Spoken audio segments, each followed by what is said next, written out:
नमस्कार, मैं अजय वर्मा और आप देख रहे हैं न्यूज़ नशा। आज की तारीख में तरह-तरह की खबरें आती हैं यूट्यूबर्स या फिर कहें तो डिजिटल मीडिया या फिर जो कन्वेंशनल मीडिया या अखबारों में भी तरह-तरह की बातें आ रही हैं। China, Chinese technology, Turkish, Iran, even in Pakistan for that matter, अगर आप देखें तो टेक्नोलॉजी मैटर कर रहा है। आज की तारीख में देर आर 4 फ्रंट्स। हम 4 फ्रंट पे विश्व युद्ध जो थर्ड वर्ल्ड वॉर होगा अपना ना, अगर होता है तो हम 4 फ्रंट पे तैयार हैं और लड़ाई 4 फ्रंट पे होगी। एक है टेक्नोलॉजी के मामले में, drones, missiles guided by the technology, जिसमें जो बड़ा होगा टेक्नोलॉजिकली टेक बेटर होगा, they would be benefiting. Economic warfare जो ट्रंप साहब ने शुरू कर दिया है अपने टैरिफ्स को लेकर। तीसरा सबसे बड़ा क्या है, डिप्लोमेटिक वॉरफेयर जो चल रहा है पूरे विश्व में for that matter, who is the number 1। और हम इंडिया, मोदी जी हर जगह घूम कर आ गए।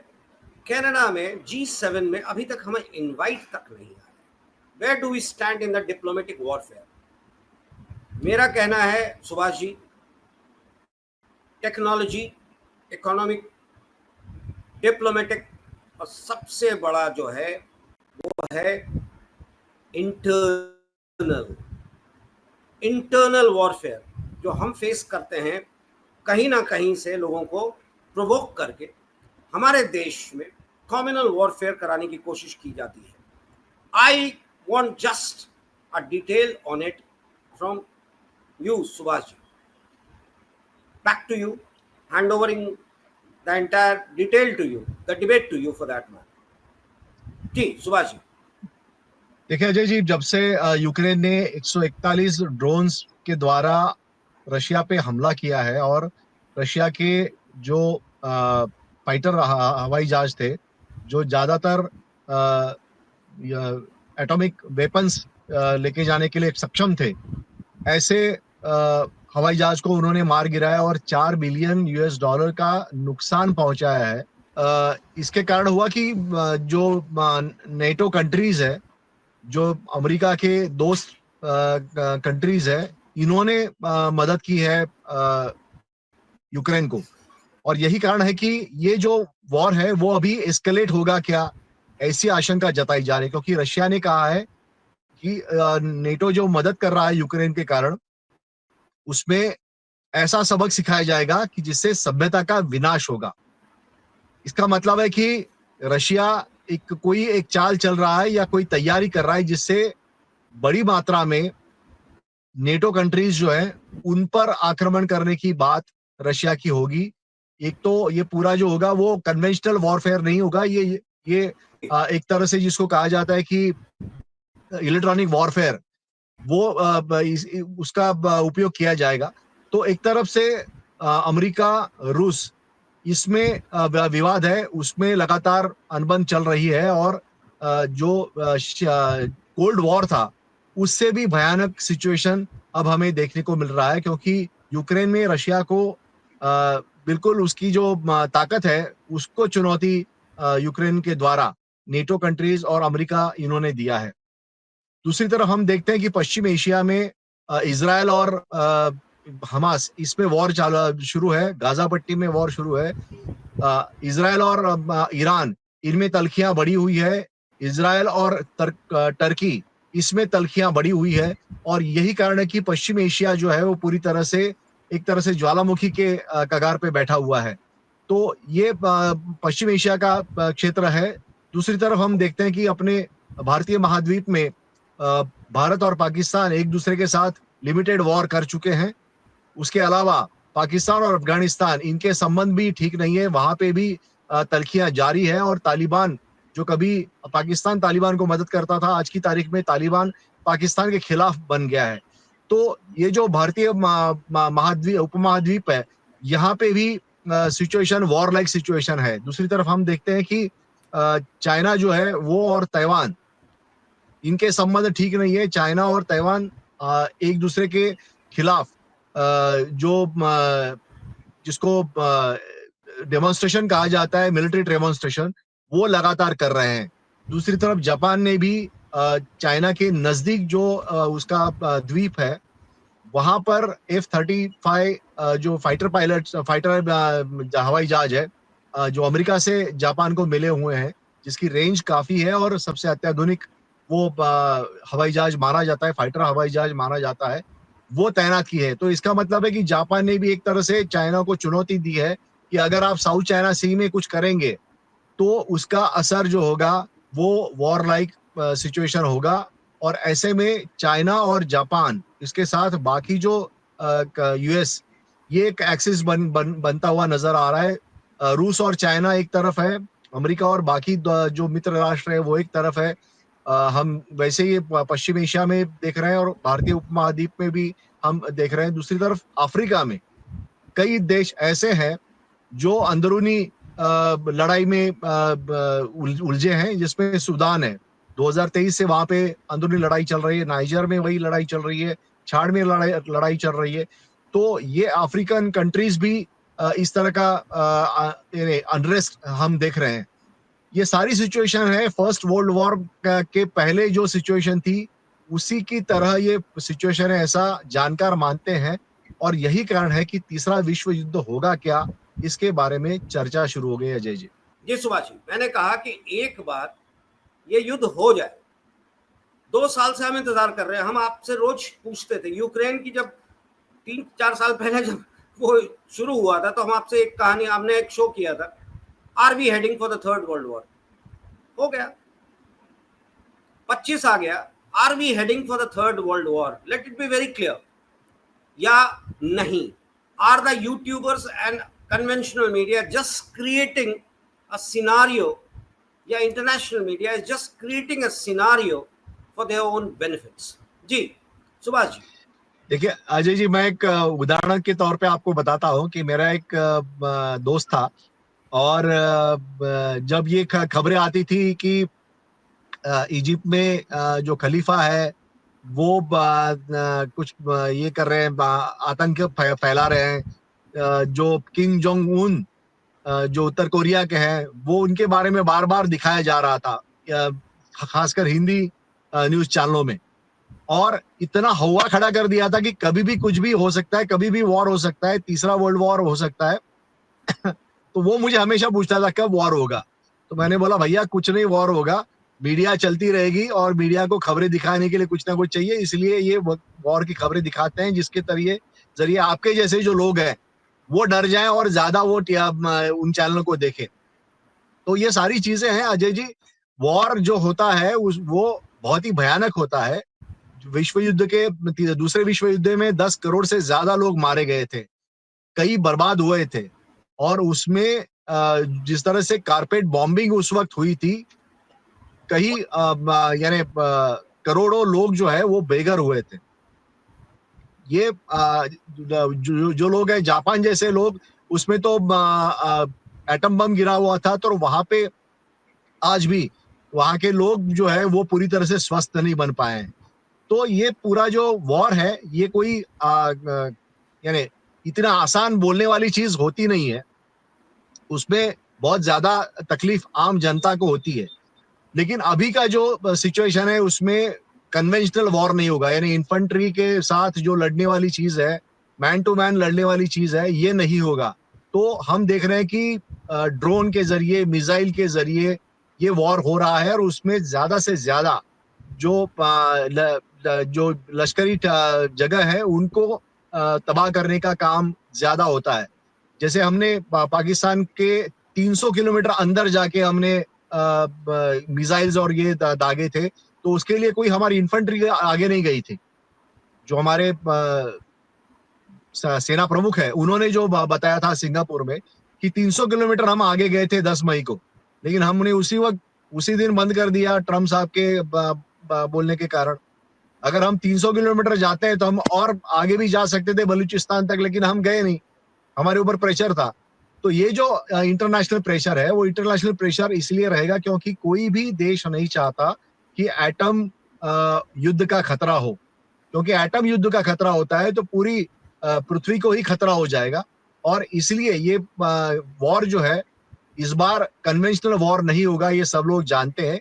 इसलिए लिमिटेड वॉर होगा, जो हर कोई देश अपनी अपनी जो उसकी जरूरत है उसके मुताबिक कर रहा है। जैसे इजराइल कर रहा है, उसने गाजा पट्टी को पूरी तरह से तहस नहस कर दिया, क्योंकि गाजा पट्टी से हमास ऑपरेट कर रही थी, हमास के अटैक्स हो रहे थे। उसने गाजा पट्टी को बिल्कुल, एक बिल्डिंग वहां पे अभी खड़ी नहीं है, रोज वहां पे लोग मारे जा रहे हैं, रोज वहां पे मिसाइल और ड्रोन से अटैक हो रहा है, लेकिन मुस्लिम कंट्रीज है कुछ नहीं कर पा रही है वहां पे। और हम जो है वो अमेरिका के कारण हम चुप बैठे हैं, जबकि हमारे खिलाफ आज भी राजौरी में 5 जो जवान है वो शहीद हो गए आतंकी हमलों के कारण। उसके पहले भी ऐसे ही आतंकी हमला हुआ था और हमारे जवान शहीद हुए थे। तो आतंकी हमले थमे नहीं है। हमने दावा किया है कि आतंकी जो ठिकाने हैं उनको हमने ड्रोन के जरिए नष्ट किया है, लेकिन फिर भी लॉन्च पैड्स और भी है वहां पे। और जब तक हम पाकिस्तानी सेना के जो उनकी जो जैसे यूक्रेन ने ये किया, पूरी तरह से नष्ट कर दिया, 4 बिलियन का नुकसान कर दिया यूएस डॉलर्स का, रशिया के जो 40 फाइटर जहाज है उनको नष्ट किया, वैसे ही अगर हम कुछ करते हैं तो डिटरेंट होगा। लेकिन क्या इससे और खतरा बढ़ सकता है एटम युद्ध का? इसलिए बाकी जो कंट्रीज है वो हमें ना बोल रही है। दूसरी तरफ चाइना साउथ चाइना सी में जिस तरह की हरकतें कर रहा है, उससे अमेरिका, जापान और ताइवान ये एक्सिस इकट्ठा हो गया है। तो इसके चलते जरूर वहां पे लिमिटेड वॉर होने की उम्मीद जताई जा रही है, लेकिन वो भी ताइवान के खिलाफ चाइना ने कुछ कर दिया तो उसमें जापान घुस जाएगा, उसमें अमेरिका घुस जाएगा। तो इसके लिए ये बड़े स्केल पे कोई वॉर आज की तारीख में कोई भी देश नहीं चाहता, और इकोनॉमी के लिए भी खतरा है। और इसके लिए हम देखते हैं कि रशिया यूक्रेन पिछले 3 साल से युद्ध लड़ रहे हैं, लेकिन वो एक मर्यादा के बाहर जाके वॉर वहां पे नहीं हो रहा है। नहीं, जैसे कि अभी पुतिन साहब ने कहा कि हम न्यूक्लियर वॉर पे नहीं जाएंगे, will go for arsenic warfare. China हमेशा से पिछले 3 साल से हम देख रहे हैं, जो रिपोर्ट्स की बात मैं कर रहा हूँ, biological warfare, Covid was a part of it. Biological warfare, आपको किसी देश को बर्बाद करना है तो वायरसेस भेज दो। हम मैन टू मैन नहीं लड़ेंगे। जैसे हमने टेक्नोलॉजी का इस्तेमाल किया ऑपरेशन सिंदूर में, जैसा कि इजराइल कर रहा है, जैसा कि यूक्रेन ने अभी किया, 4300 किलोमीटर अंदर घुसकर बेसेस बर्बाद किए। तो मैन टू मैन तो खत्म हो चुका है। इधर इट इज टेक्नोलॉजी, इधर इट इज बायोलॉजिकल और आर्सेनिक, या ट्रंप साहब के लाइन पे कहें तो इकोनॉमिक वॉरफेयर, टैरिफ बढ़ा दो। तो ये वॉरफेयर का एक नया जो है ना, तो विश्व युद्ध इस बार शायद जो मुझे लगता है कि विश्व युद्ध की तैयारी जो हो रही है वो बड़े गरीब तरीके से होगा। और इसका क्या रिजल्ट आएगा, और मैं आपसे जानना चाहता हूं कि विश्व युद्ध जो हमने फर्स्ट वर्ल्ड वॉर देखा, सेकंड वर्ल्ड वॉर देखा, जहां टैंक्स, आर्मरी, एक दूसरे से लोग बम्बार्डिंग और प्लेन्स, नेवल, सबका इस्तेमाल हुआ था। इस बार शायद थर्ड वर्ल्ड वॉर कुछ नए तरीके से आएगा, जिसका शायद मैं इस बार मैं शायद वर्ड का यूज करता हूं कि शायद ऐसा हो सकता है। मुझे लगता है इस बार शायद हमारे दिग्गज यूट्यूबर्स भी या चैनल्स भी इस चीज को समझ नहीं पा रहे, क्योंकि उनको दिखाने के लिए कुछ मिलेगा नहीं। जो हो रहा है that is a part of the third world war already. Biological warfare शुरू हो चुका था कोविड को लेकर। आर्सेनिक अटैक की तैयारी पुतिन साहब ने, सुनने में आया है, कर दिया है। इकोनॉमिक वॉरफेयर की शुरुआत ट्रंप साहब ने कर ही दिया है। पाकिस्तान और इंडिया के बीच में लड़ाई सिर्फ ट्रंप के डील को लेकर थी, यानी कि 2 देशों को लड़ाओ अपने डील के लिए। तो ये सब तो एक part of third world war ही था ना। हम क्या तीसरा विश्व युद्ध उस तरीके से सोच रहे हैं या देख रहे हैं जो पहला हुआ था या दूसरा हुआ था? विश्व युद्ध तो शुरू हो चुका है, इसी को तो युद्ध कहते हैं। युद्ध का मतलब वो शब्द हम यूज करते हैं जहां एक दूसरे से लोग लड़ जाते हैं, पर युद्ध तो शुरू हो चुका है। आपका क्या कहना है सुभाष जी?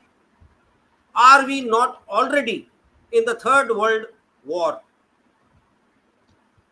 देखिए, मुझे नहीं लगता कि अब वो जो वॉर की संकल्प है, वॉर के संकल्पना में एक जो शत्रु राष्ट्र है उसकी साधन संपत्ति को बर्बाद करना, उसके जो असलाह है उसको बर्बाद करना, और उसकी जो प्रजा है उसको सबसे ज्यादा नुकसान पहुंचाना, ये काम वॉर, जिसको हम वॉर कहते हैं।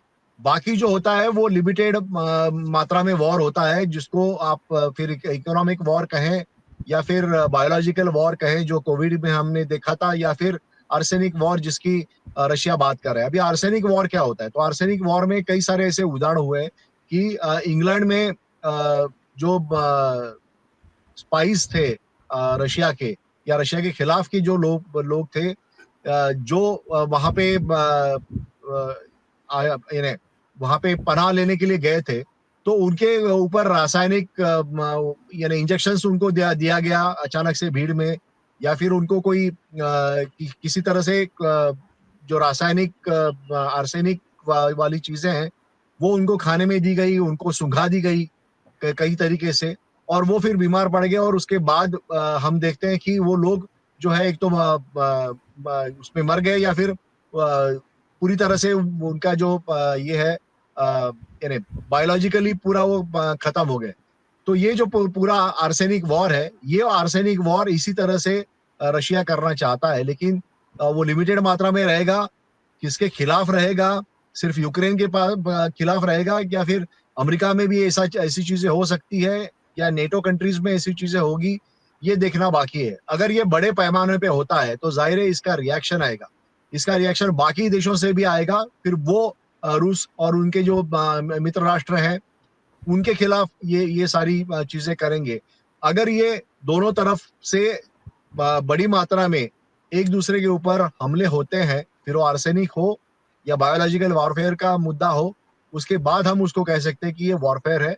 एक तरह से विश्व युद्ध के करीब हम जा रहे हैं, या फिर विश्व युद्ध छिड़ गया है। लेकिन आज की तारीख में हम देख रहे हैं कि एक एक राष्ट्र एक एक दूसरे के खिलाफ, अपने जो शत्रु राष्ट्र है उसके खिलाफ काम कर रहा है। फिर वो जैसे भारत और पाकिस्तान थे, जो इजराइल और हमास है, इजराइल और ईरान है, इजराइल और टर्की है, और या चाइना और ताइवान है। तो ये हम देख रहे हैं। तो इस तरह का जो मामला है वो अगर एक से ज्यादा देश अगर किसी में हिस्सा लेते हैं वो उस वॉर में, तब हम उसको विश्व युद्ध कह गया जाए। हमारे देश में भी एक तरह से युद्ध शुरू हो चुका है, इस पे भी मैं आपका रिएक्शन चाहूंगा। मोदी वर्सेस राहुल।